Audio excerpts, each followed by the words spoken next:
औरंगाबाद की महाराष्ट्र की संस्कृति है, तहजीब है कि हम भी कोई त्यौहार जब मनाते हैं तो सब साथ में मिलकर मनाते हैं।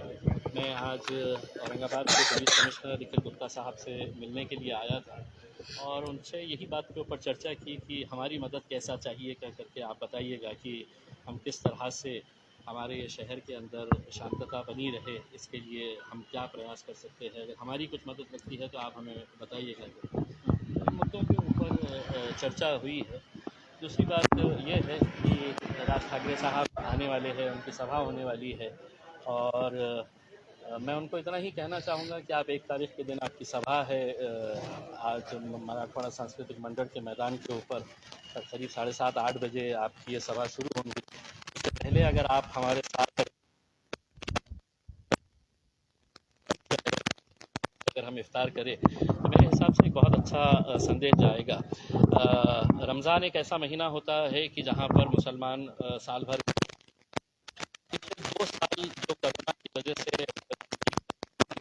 तरीके से मना नहीं सके है, कारोबार बराबर से हो नहीं सका है। आज बहुत सारे दुकानदारों ने माल भर कर रखा हुआ है और वो किसी एक जाति के नहीं है, सभी जाति लोग है। तो ऐसे लोगों को अपने कारोबार की फिक्र है कि क्या होगा करके।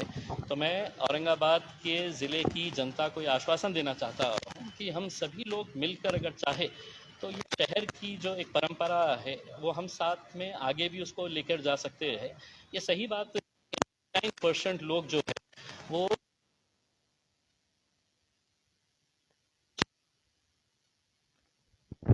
कुछ ना कुछ हंगामा हो करके। अब ये जिम्मेदारी पुलिस की है और हमें पूरा पुलिस के ऊपर विश्वास है कि वो जो 1% है, चाहे वो किसी भी जाति, धर्म और मजहब या किसी भी राजनीतिक पार्टी के से ताल्लुक़ रखते हो, इनको कंट्रोल करने के अंदर पुलिस पूरी तरह से सक्षम है। हमको इतना पूरा विश्वास है।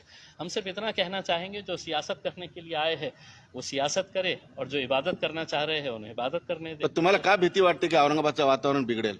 देखिए, मेरा नहीं है। मुझे आज बहुत सारे छोटे मोटे दुकानदार, जो कारोबार करने वाले जो लोग हैं, जिन्होंने अपनी दुकानों के अंदर माल भर कर रखा हुआ है और वो सभी जाति के लोग हैं, उन्हें कहीं ना कहीं ये एहसास हो रहा है कि साहब कुछ होगा क्या। तो हम उनको यकीन दिलाना चाह रहे हैं कि कुछ नहीं होगा और हम ये पुलिस डिपार्टमेंट को भी ये यकीन दिलाने के लिए आए हैं कि आप पुलिस से ज़्यादा यहाँ के लोक प्रतिनिधियों का इस्तेमाल करिएगा, क्योंकि ये शहर सबका शहर है।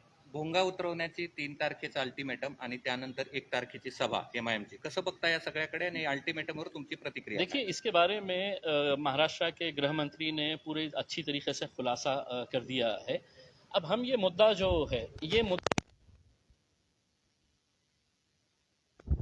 जिस तरीके से हैंडल करना चाहे, जो कानून है वो कानून हमारे लिए कोई अलग नहीं है। अगर सुप्रीम कोर्ट का कोई आदेश है तो उस आदेश का पालन होना चाहिए, हम भी ये मानते हैं उसमें, लेकिन ऐसा जोर जबरदस्ती से ना करे तो मेरे हिसाब से, वरना इसका कोई अंत नहीं रहेगा। राज ठाकरेला ज्या छठी आरती सांगितल्या, राज ठाकरेच्या बाबत एक पत्रक तुम्ही काढलेलं होतं। ठीक है, मेरा यही कहना है कि ये मैं तमाम लोगों को ये बताना चाहता हूँ, मेरे हिंदू भाइयों को भी और मुसलमानों को भी ये बताना चाहता हूँ कि ये जो मामले हम पिछले कुछ दिनों से, कुछ महीनों से जो देख रहे हैं, ये हिंदू और मुसलमान का मुद्दा नहीं है। ये मुद्दा कि हिंदुत्व की रक्षा सबसे ज़्यादा कौन कर सकता है। तो इसके अंदर 3 पार्टियां जो है वो मैदान में उतरी हुई है। एक तरफ भारतीय जनता पार्टी है, दूसरी तरफ शिवसेना है और तीसरी तरफ ये मनसे है। अब ये तीनों के अंदर ये होड़ लगी हुई है कि सबसे ज़्यादा हिंदुओं की रक्षा करने वाला, हिंदुत्व को सबसे ज़्यादा मानने वाला, हिंदुत्व के लिए लड़ने वाला कौन सी जमात है। तो ये तीनों के अंदर आपस में कंपटीशन है और जब मैदान के अंदर उतरे हैं तो इन्हें एक सॉफ्ट पंचिंग बैग चाहिए, एक सॉफ्ट पंचिंग बैग चाहिए कि जिसको है तो वो पंच करते रहे। और वो पंचिंग बैग जो है वो तीनों के लिए है तो मुसलमान है कि उनके मजहब को टारगेट करो, मुसलमानों को भी टारगेट करो। लोग भी बहुत समझ में आएंगे ना के अंदर आने वाले हैं। लोग समझते हैं कि नुकसान अगर किसी का होता है तो गरीब का ही होता है। तो अब मुद्दे अपने अपने पॉलिटिकल इसके हिसाब से जिसको जो जैसा उठाना है उठाएंगे। तुम्हाला सध्याच्या काळामध्ये कशाची भीती वाटते? कशाची भीती वाटते सध्याच्या काळामध्ये औरंगाबादमध्ये? मुझे, मैं औरंगाबाद के खासदार की हैसियत से मैं आपको यकीन देता हूं, औरंगाबाद की जनता को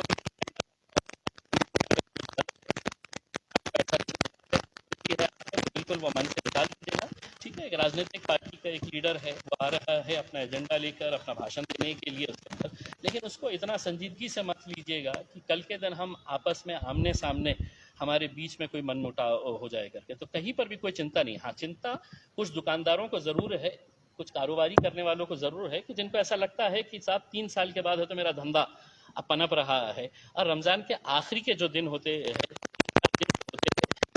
के अंदर है तो पूरा कारोबार है तो पड़ता है, लोग उस वक्त में ही खरीदने के लिए जाते हैं, तो उन्हें वो चिंता सता रही है। लेकिन उनको भी हम आश्वासन देते हैं कि ऐसा कोई आपको घबराने की ज़रूरत नहीं है। औरंगाबाद की संस्कृति, औरंगाबाद की तहजीब को हम आगे इसी तरह से लेकर बढ़ेंगे। पत्र काढलेलं होतं तुम्ही एक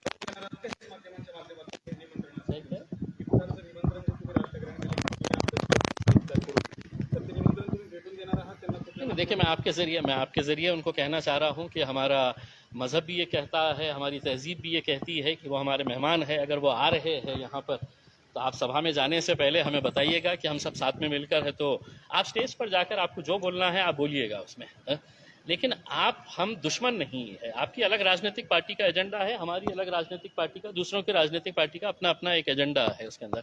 तो आपके जरिए मैं आपको ये दावत दे रहा हूँ कि आप आइए, हमारे साथ इफ्तार करिएगा, उसमें हम सब साथ में मिलकर नाही नाही, त्यांच्या बदललेल्या अजेंड्यानुसार कोणाला काही वाटतंय, पोलीस इतका फौज काटा लावतोय, वातावरण बिघडत कसं चाललंय बघितलं आणि काय म्हणजे काही तर देखिए, ये तो पुलिस ही अच्छी तरह से ये पुलिस ही अच्छी तरह से बता सकती है कि उनके पास कुछ इंटेलिजेंस इनपुट्स है क्या नहीं। मेरे पास ऐसा कुछ भी नहीं है। मैं तो पुलिस डिपार्टमेंट को, पुलिस कमिश्नर को सिर्फ ये विश्वास दिलाने के लिए आया था कि हाँ, आपको हमारी अगर बिल्कुल पूरी तरह से मदद करनी। इफ्तारचं निमंत्रण देत आहे, पण मनसेच्या नव्या अजेंड्यामुळं महाराष्ट्रभरातील मुस्लिम मनसैनिक ते मनसेला सोडून गेलेले आहेत। आता इफ्तारचा स्वीकार करतील का, निमंत्रणाचा स्वीकार करतील का? मैं एज ए खासदार कई जगह दिवाली के देने के लिए जाता हूँ, दिवाली के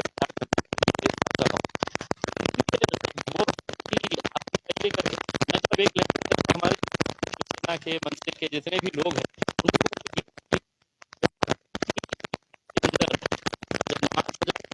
सभी लोग आते हैं, आप लोग नजर नहीं आते हैं। मैं आपको दावत दे रहा हूँ कि नमाज के बाद सभी लोग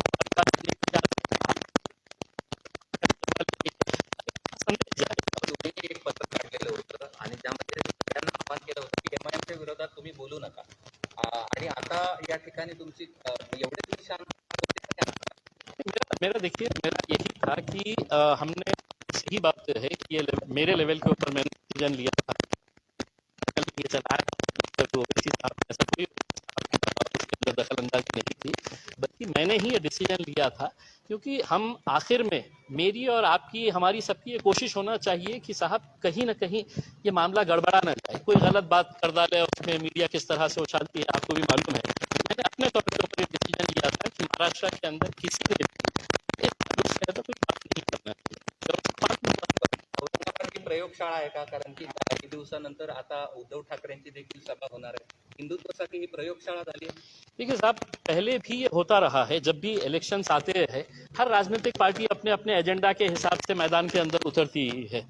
अब हो सकता है कि इनके जाने के बाद कोई और आएगा, उनको भी हम दावत देंगे, आइए साहब बैठें करके उसमें, लेकिन ये है कि सबकी ये जिम्मेदारी है कि हम सब ने इस तरह से इस शहर के अंदर जो एक भाईचारगी का माहौल है, एकता का माहौल है, उसको खराब नहीं होने देना चाहिए, हमारी सबकी जिम्मेदारी है। राजकारणासाठी औरंगाबाद हे सेंटर होतंय का, तसा करण्याचा प्रयत्न केला जातोय का?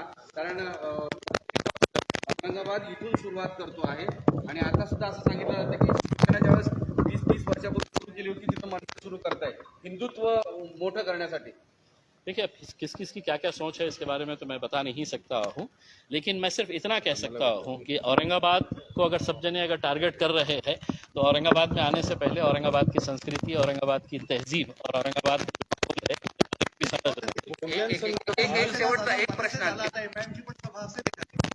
जब भी हमारी सभा, कभी भी किसी दूसरे धर्म के ऊपर हम कभी भी है तो उंगली नहीं उठाएंगे, उनके बारे में ये नहीं बोलेंगे। ठीक है, हमारे मतभेद हो सकते हैं, राजनीतिक मतभेद हो सकते हैं, हम भारतीय जनता पार्टी के पॉलिटिकल डिफरेंसेस का हम बता सकते हैं, हम शिवसेना के खिलाफ है तो हम बोल सकते हैं, लेकिन हम धर्म के खिलाफ कभी नहीं बोलते हैं। ये आपको हम ओपन चैलेंज करके बता रहे हैं कि हमने कभी भी हमारी सभाओं के अंदर हम किसी जात और धर्म के ऊपर हमने ये नहीं कहा है।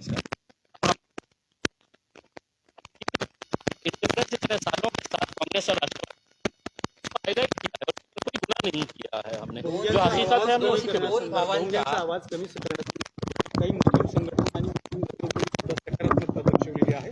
आपल्याला काय वाटतं? अगर समझ लीजिएगा कोई अगर आगे आ रहा है तो बिल्कुल सुप्रीम कोर्ट ने अगर कोई जजमेंट दिया है तो उस जजमेंट का पालन करना चाहिए। वो जजमेंट का पालन करने के लिए जो एजेंसीज है वो एजेंसीज में आगे आना चाहिए। वरना होगा होने वाला है। यही अगर सभी राजनीतिक पार्टियां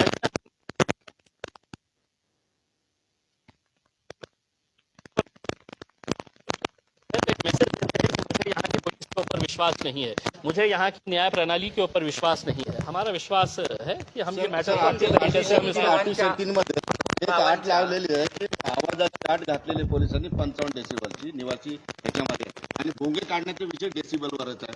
आता जवळपास 1 लाखाचा दावा ते करतात. 55 डेसिबल मध्ये लोकांना त्यांचं भाषण ऐकू जाईल का, त्या आवाजाची मर्यादा पाळली जाईल का? देखिए, अब जो भी है उसमें अब पुलिस ने अपना रोल अदा कर दिया है कि साहब ये कंडीशंस हम आपको दे रहे हैं करके, और ये कंडीशंस की हमको भी बहुत आदत हो चुकी है कि जब भी हमारी सभा होती है तो हमको भी बहुत सारे कंडीशंस दिए जाते हैं। सिर्फ लोग जितने भी आ रहे हैं तो यही कहेंगे कि आवाज आप मोजला का सभेचा आवाज किती होता? अब ये देखिए, ये पुलिस के ऊपर है कि जिसने है तो ये कंडीशन इम्पोज किया है, उसका इम्प्लीमेंटेशन कैसा हो रहा है वो उनकी जिम्मेदारी है, वो करे करके। खूब खूब धन्यवाद। और आपको भी। भाषण नाही, करून एक अशी आठ शेवटचा- टाकलेली एक आहे. शेवटचा प्रश्न आहे. दोन भावांच्या मध्ये ठरडलं कोण जात आहे?